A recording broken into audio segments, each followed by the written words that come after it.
Pourquoi vous n'avez rien obtenu? Tout simplement parce que nous ne voulions pas intégrer sincèrement. Non, dites-nous la vérité. Dites-nous la vérité. Alors, à quoi a servi votre implication aux côtés d'Alpha Condé? Sincèrement, c'est pour le projet du président. Vous voyez, c'est-à-dire que je suis en train de vous dire la réalité des choses, mais on polémique parce que vous imaginez autre chose. On n'y croit pas. Je vous assure. On n'y croit pas. Si, sincèrement. Attendez, vous croyez que Fodé Mohamed Souma, si Fodé Mohamed Souma voulait un poste, il n'allait pas l'obtenir?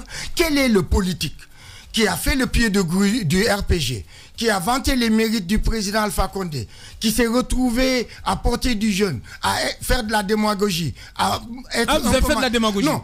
Qui est-ce qui a fait ça et qui n'a pas obtenu de poste? Donc, la chose la plus facile avec le président Alpha Condé, c'est d'obtenir un poste. Eh bien, nous, on refuse de tomber dans ce système.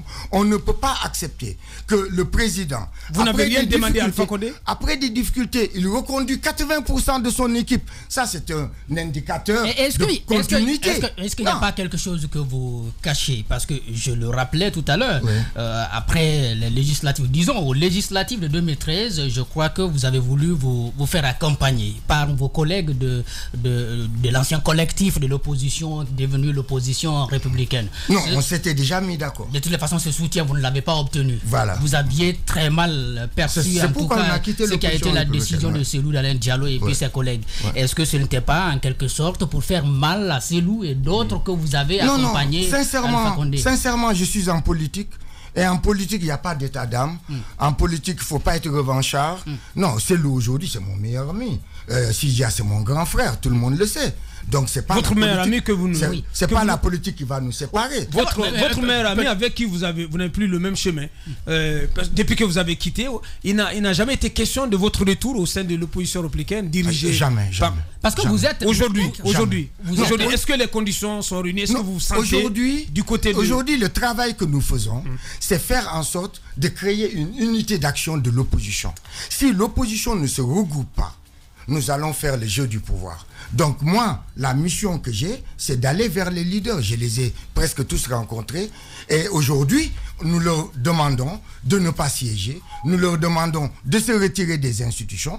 Nous leur demandons aujourd'hui de prendre leurs responsabilités. Parce qu'ils ne peuvent pas demain jouer les prolongations et demander au président Alpha Condé de ne pas en faire autant. Donc aujourd'hui, ce que nous pouvons faire, au-delà de pouvoir descendre dans la rue ou créer des problèmes, c'est bloquer les institutions afin que ce gouvernement s'assoie avec nous, qu'on ait un chronogramme pendant ce premier semestre 2019 et qu'on puisse avoir les élections l'année prochaine. Alors, c'est vrai que c'est la solution qui revient souvent, s'asseoir, échanger, trouver une solution. Là, c'est lorsqu'après, on n'a pas su respecter ce qui est dit dans nos textes de loi. Mais après, justement, il y a une crainte aujourd'hui qui émane de la population quand il s'agit de vous rencontrer, vous les politiques. Parce qu'on en sort toujours avec des accords qui vous arrangent, mais qui n'arrangent pas la population. Qu'est-ce que vous espérez avec cette situation? Ben nous, en tout cas, à la génération citoyenne, nous avons demandé cette unité d'action.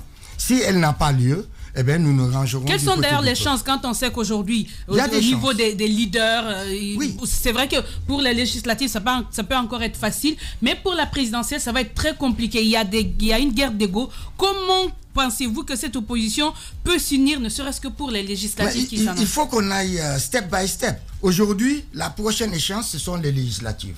Et donc, nous pouvons nous mettre ensemble afin d'avoir ces élections pendant ce premier semestre. Vous savez bien qu'il y a un nouveau bloc de l'opposition qui est en gestation. Si Sidia Touré et Cellou Dalein Diallo, comment vous espérez qu'ils peuvent... c'est pas... il faut qu'ils sachent que l'adversaire, c'est le pouvoir. C'est pas entre nous. C'est pas entre opposants ou au sein de l'opposition. Un mot de nouveau bloc politique de l'opposition, convergence de l'opposition démocratique qui est en gestation avec Lansana Kouyaté et Sidia Touré. Est-ce que vous avez été contacté ou pas? Où est-ce que vous vous trouvez aujourd'hui? De quel bloc politique vous vous réclamez? Nous avons été contactés. Hier, nous avons envoyé un représentant, un observateur à la réunion de ce nouveau bloc. Nous leur disons que ce qu'il faut aujourd'hui, c'est l'unité sacrée, comme du temps des forces vives, qui nous ont permis d'avoir des élections démocratiques.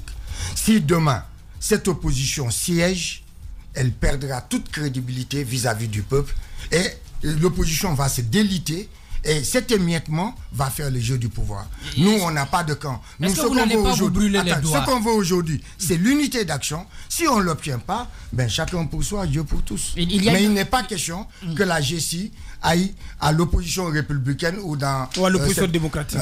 Je crois qu'il y a de la place encore pour une troisième voie, avec des gens comme Faya, Papakoli, le modèle. Faya aussi qui a pris ses distances. Non, il n'est pas question qu'on soit des wagons. On veut être pas. Justement, ça va être très compliqué quand on sait qu'aujourd'hui on parle alternance, mais dès qu'on y va pour des présidentielles, par exemple, on voit plus ces grandes formations politiques que sont l'UFDG, l'UFR ou le RPG Arc-en-Ciel. À un moment, ne serait-ce que pour les présidentielles, on a entendu certains qui demandent à ce qu'il y ait, par exemple, possibilité pour les candidatures indépendantes et autres. Quelle est votre lecture? Comment pensez-vous qu'on peut donner aujourd'hui une grande chance à tous les Guinéens de pouvoir aspirer à ces fonctions? Parce qu'aujourd'hui, on a l'impression que tout tourne, quand on parle politique, autour de ces grandes formations politiques. Ben, vous savez, comme je le dis souvent, trop de politique tue la politique. On a les élections communales, communautaires sont par excellence les élections de proximité, des élections citoyennes, que les politiques ont sabordées. Eh bien, aujourd'hui, je ne pense pas qu'on ira au bout de ces élections, au vu de tout ce qui nous attend. Parce que le président Alpha Condé ayant compris qu'il ne pouvait pas tenter le diable avec un troisième mandat, donc il a joué la carte du pourrissement et du glissement. Aujourd'hui, si on ne prête pas attention, ces élections, jusqu'en fin 2019, on sera encore sur les communales et on risque on n'a même pas de date pour les législatives. Donc, c'est le jeu du pouvoir que nous sommes en train de faire. En ayant une unité sacrée, ça permet de poser des conditions. Bien. Quand vous êtes assez fort, vous pouvez vous imposer et c'est ce qu'il faut qu'on fasse. Notre invité, M. Fodé Mohamed Souma, président de GCI, est avec nous dans ce studio. Allez-y, Moussa Moïse. La scène politique guinéenne ne vous a pas fait de cadeau depuis que vous êtes rentré au pays en 2010 pour participer à la présidentielle. Vous avez laissé un poste juteux du côté de l'Hexagone. Est-ce qu'avec autant de recul et tout ce chemin de croix que vous avez traversé, est-ce que vous vous dites, j'aurais mieux fait de prendre ce salaire important que je percevais du côté de la France et que ce n'était pas le moment pour moi de m'engager? C'est vrai, vous avez raison de vous poser la question, mais je suis quelqu'un qui aime les challenges. Et lorsque je me suis lancé, il n'était plus question que je rebrousse chemin. C'est vrai, quand vous avez un salaire à 6 chiffres en euros annuels, vous réfléchissez avant de quitter. Quand vous êtes dans la première institution financière au monde, vous réfléchissez. Mais quand par-dessus tout, vous avez la Guinée, les Guinéens dans votre chair, dans votre âme, je crois qu'il n'y a pas photo. Donc aujourd'hui, c'est vrai que c'est difficile parce que nous sommes les seuls à fonctionner en fonds propres, mais sincèrement, le challenge, le jeu vaut la chandelle. Bien. Se battre pour la Guinée et les Guinéens, je pense que c'est au-dessus de tout. Allez-y. Par quel mécanisme?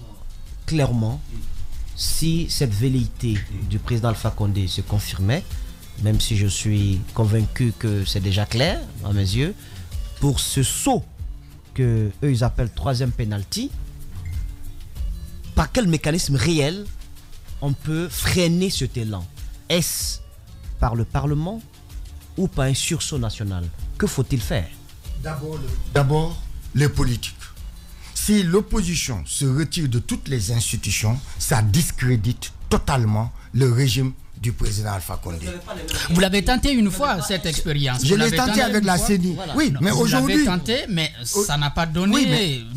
Imaginez à l'époque, si tous les opposants avaient bloqué la CENI, on aurait eu des élections. Mais votre représentant n'a pas quitté, il n'avait pas quitté. Mais oui, aujourd'hui, ce que nous disons à nos amis...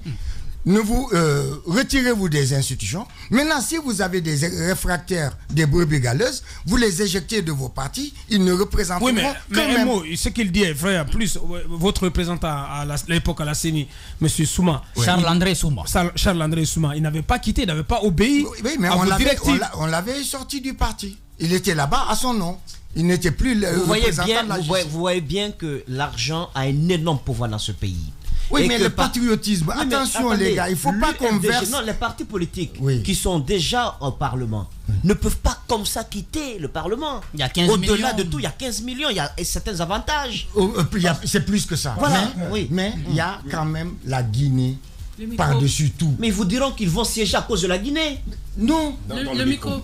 Ils vous diront qu'ils vont siéger à cause de la Guinée pour ne pas permettre qu'ils gouvernent seuls. Vous savez, on prend les Guinéens pour des demeurés, mais sincèrement, nous qui sommes sur le terrain, on discute avec les gens.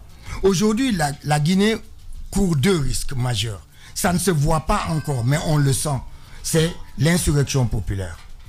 Les Guinéens en ont tellement marre, ils sont tellement fatigués, ils sont tellement à bout que demain, celui qui va dire demain Wonkeli, tout le monde va suivre. Ça, c'est un. Le second problème, ça peut être une transition militaire. Parce que aucune institution ne fonctionnant, ben, s'il y a des problèmes demain, c'est les militaires qui viendront mettre tout le monde d'accord. Et ce serait vraiment une décrue de notre démocratie que de retomber encore dans les travers pareils. Donc, moi, je dis, il y a le patriotisme, il y a l'esprit citoyen, il y a aussi le réveil des consciences qui va se manifester dans les jours, dans les semaines, dans les mois à venir. Il n'est plus question qu'on laisse quelques personnes prendre ce pays en otage, en faire ce qu'ils veulent, garder les enfants 3 mois à la maison, sacrifier l'éducation. Regardez la première partie de votre émission, l'impunité à ciel ouvert, la corruption, la gabegie. Je vous dis, on arrive à un moment où les Guinéens vont se lever et vous serez surpris.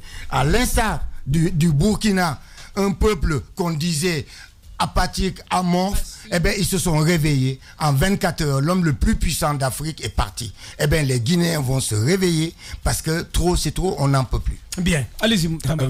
Vous vivez aussi en France. Voilà, le président Alpha Condé y a passé le plus clair de son temps. Il avait, j'ai pas envie de dire meilleur discours, mais c'était entre autres les mêmes lignes qui s'échappaient chaque fois de sa réflexion. On vous entend aujourd'hui, c'est bien beau, lui il n'est pas comme les autres, il va revenir. Mais voyez, même dans le contexte guinéen, celui qui portait la voix de l'opposition et qui critiquait la gabégie, qui critiquait le vol, tout ce que vous savez, aujourd'hui c'est le porte-parole du gouvernement, vous savez. Monsieur Aboubacar Silla. Alors, moi j'ai envie de dire, est-ce que tout ceci ne relève pas du rêve? Les mêmes qui savent qu'en allant siéger à l'Assemblée nationale, ils perdent l'argument nécessaire pour s'opposer à un glissement de calendrier, éventuellement pour la présidentielle à venir. Ils le savent pertinemment, mais ils ont décidé quand même d'aller à l'Assemblée nationale. Tout ce que vous dites, ils le savent déjà. Quel espoir qu'il puisse y avoir une opposition si le président de la République en venait à dire écoutez, modifions la Constitution. Je vous assure. Au-delà du patriotisme, parce que patriotisme, moi je l'ai entendu depuis petit. C'est galvaudé, c'est un mot galvaudé, mais je vous dis, aujourd'hui les Guinéens sont à bout. Quand vous discutez avec les gens, même les femmes qu'on dit analphabètes, vous vous imaginez que les gens en ont ras-le-bol. Donc demain, si le président Alpha Condé tente le diable, ben ce sera à ses dépens. Moi, je souhaite... Vous ne pensez pas que il n'a pas posé les jalons pour entrer dans l'histoire, et bien qu'il sorte par la grande porte. Vous ne pensez pas que tous les ingrédients, tous les jalons, les signaux avant-coureurs sont aujourd'hui perceptibles en ce qui concerne ce projet de 3e mandat? Ben, le 3e mandat, pour moi, c'est du leurre. C'est clignoter à gauche pour prendre une autre direction. Le président sait que si demain, il déclare le lundi, je veux un 3e mandat, le mardi, son pouvoir disparaît. Il le sait. Et donc, il ne veut pas tenter le diable. Donc, il va jouer le glissement. Et le glissement, il est en train de l'obtenir. Est-ce qu'on n'est même pas dans ce glissement, justement? On peut encore le freiner. Si on a les élections durant le premier semestre 2019... C'est possible, vous pensez? Ce n'est pas possible. Vous avez écouté Etienne Soropogui, l'ex-directeur des opérations de la CENI, qui a dit que dans le meilleur des cas, on aura ces élections législatives en fin d'année 2019. Non, moi je pense qu'en 6 mois, si en tout cas la CENI veut organiser les élections avec une dotation de l'État, en 6 mois on peut. Parce que pour réviser le fichier, cette fois-ci, on ne va pas perdre du temps. On demandera aux Guinéens de repasser devant la machine. Vous avez dit avec une dotation budgétaire de l'État.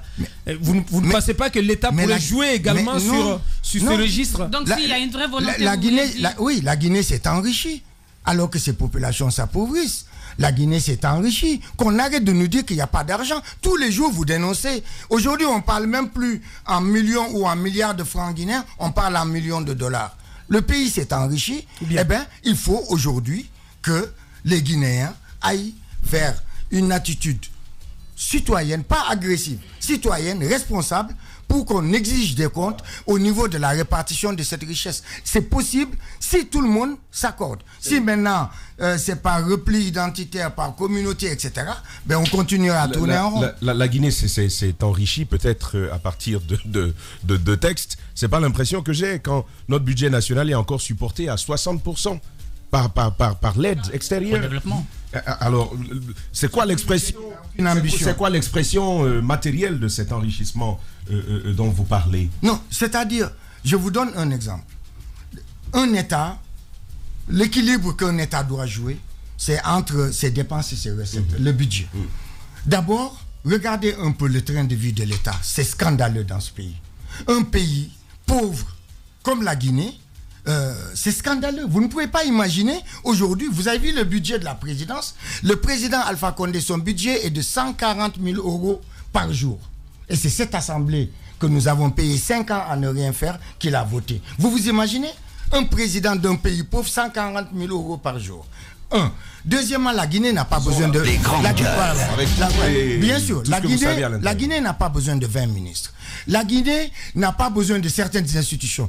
Demandez aux Guinéens, à quoi sert le Conseil économique et social? La HAC, si ce n'est pas pour taper sur vous. Mais ce sont des institutions. Vous les mettez à la retraite. Vous organisez l'État. On met quoi à la retraite? Non. Mais ce sont des institutions dont on n'a pas besoin. Au Sénégal, Macky Sall l'a fait. Non. Le Sénat. On n'a pas besoin du Conseil. Mais il en parle, lui. Écoutez, il y a des institutions. ne coûte même pas trop cher. Il y a des institutions dont on n'a pas besoin. On s'en sépare. C'est des centaines de milliards que l'État peut capitaliser, qui peut lui permettre de réaffecter dans certains domaines. Ce sont des institutions constitutionnelles par ailleurs. Il faut le savoir, elles sont constitutionnelles. Donc on est obligé de les avoir, à moins bien sûr d'accepter qu'il y ait révision constitutionnelle, celle que demande le président de la République. Mais moi je suis pour une révision après le mandat du président Alpha Condé. Mais moi je suis... Mais ça veut dire non, parce que même moi, si vous le faites... Mais le souci c'est que si c'est fait, cet autre qui va venir, lui, va bénéficier de cette allonge. Non. Moi quand je parle de révision, c'est... Par exemple, nous, on a un projet qu'on veut soumettre si on est à l'Assemblée, les septennats uniques non reconductibles. Je parle aussi des institutions qui ne servent à rien, dont on n'a pas... Donc moi, c'est dans ce sens. Mais ce n'est pas pour vraiment maquiller des velléités sous-tendues. Notre invité, M. Foulé Mohamed Souma, président de GC, ne reste pas grand temps. Deux dernières questions, allez-y. Entre autres, des propositions, mais quand on prend justement la gestion du pays, on a l'impression qu'on peut faire des économies un peu partout. Et puis, il y a cette volonté qu'affiche le Premier ministre de lutter contre la corruption. Quelle est votre lecture de ce qu'il a déjà fait? Est-ce que vous y croyez sincèrement? Non, c'est cosmétique. Lorsque vous voulez vous engager à la corruption, c'est un pan. D'abord, ça commence par le sommet. Je veux parler des audits indépendants, parce que ce pays, tout est tracé. Ceux qui croient que l'impunité continuera à régner, non, tout est tracé. Donc, au niveau du sommet de l'État et au niveau de la base. Dans un pays normal, vous n'osez même pas mettre la main à la poche face à un policier. C'est-à-dire qu'il faut des symboles forts qui montrent que vous voulez combattre la corruption. Si c'est le cas, eh bien, le pays va avancer et puis les populations vont suivre. Mais ce qui se passe aujourd'hui, Mafoudia, c'est une campagne cosmétique parce que quand vous comptez le nombre de régies financières, on ne parle que de 3. Non, c'est un scandale. Monsieur Souma, on vous a déjà demandé quel est votre bord. Moi, j'ai envie de demander quelle est la taille de la génération citoyenne, avec 2 tentatives à des élections qui n'ont rien donné. Est-ce que votre parti politique peut être classé dans le groupe des partis moyens, grands ou petits? Mais sincèrement, si on a été à la présidentielle en 2010, c'est qu'on y croyait. Parce que à l'époque, on vendait un projet pour développer le pays. Tout le monde sait ce qui s'est passé. Au jour d'aujourd'hui, je peux vous dire, il n'y a pas un secteur de Conakry, pas de quartier, secteur, où nous ne sommes pas. Il n'y a pas de préfecture et de sous-préfecture où il n'existe pas. Nous avons des fédérations à l'étranger. Vous savez, c'est le discours qu'on avait contre Faya. Il a un parti cosmétique, il est la 4e force. Eh bien, vous serez surpris des résultats de la GECI lors de la prochaine. Notre invité, M. Fodé Mohamed Souma, donc de la GECI, dernière ligne droite. Véritable success story de la radio Espace Guinée, les grandes gueules, détentrices des meilleurs scores radio en Guinée, de la meilleure émission talk show, a donné le créneau horaire du départ au bureau et du retour à la maison, récoltant depuis des années consécutives le titre d'émission la plus écoutée en Guinée, toutes catégories confondues. Un grand total de plus de 5 millions d'auditeurs ont été fidèles au talk show Les GG, diffusé jour après jour sur toutes les stations du réseau Adafo Média de 9h à 10h30, un exploit qui restera longtemps dans les annales de la bande FM en Guinée.